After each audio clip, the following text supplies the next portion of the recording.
Ladies, good morning. Chic and Pet Powers here, ladies.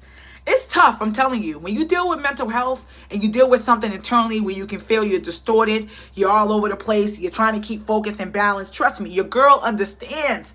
But you know what keeps me focused and aligned on various tasks, on things I want to study, read, or do to create an intentional day for myself? I'm really big on that. And you know how you get back on track? You got to take time for stillness and solitude. Sitting outside in nature, by the water, by a garden, by anything that makes you feel not connected to just yourself, but connected to something higher.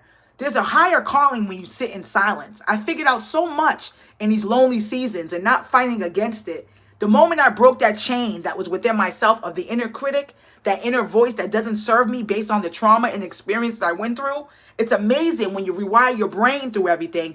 You recondition yourself, uncondition yourself into a new life, reprogramming yourself outside of all these things we once known, what we've been taught. It's liberating.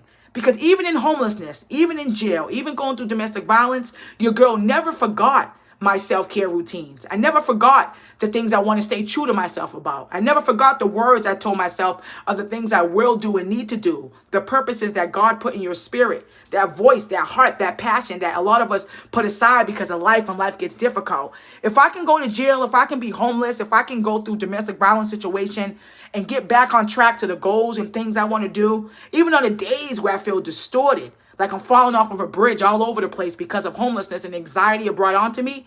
Coming out of all those situations made me realize your spirit is key. Getting to the root of you. The world's always going to be who it wants to be. People are always going to be who they want to be. But if the key is focusing on you, what are you going to not entertain? What are you going to choose to walk away from, even if that person's acting a certain way? These situations really set me free into deeper insights. Just when you think your life is over, just when you think you got no solutions, there's no adaptability in your spirit, there is. Everything you're sitting around pondering on, you just have to take time for that silence and listen to your spirit. Create time to go in nature, outside, and see things out of the norm than what you're used to. Moving away to the country from the city has set me free from a lot of things that I thought I needed and wanted. It's amazing when you step into new territories and you rebuke the fear and you get to the root of everything you once had curiosity on in yourself. And then now you're free and you know how to go about life, always having solutions, being adaptable. And now you're courageously, continuously, contently, and confidently showing up for yourself. You don't need to ask the outside world for questions and answers. You're not going to be confused when you're faced with life loss, setbacks, and grief and distortion that may go on, memory loss and confusion. Set yourself free from that trauma and live.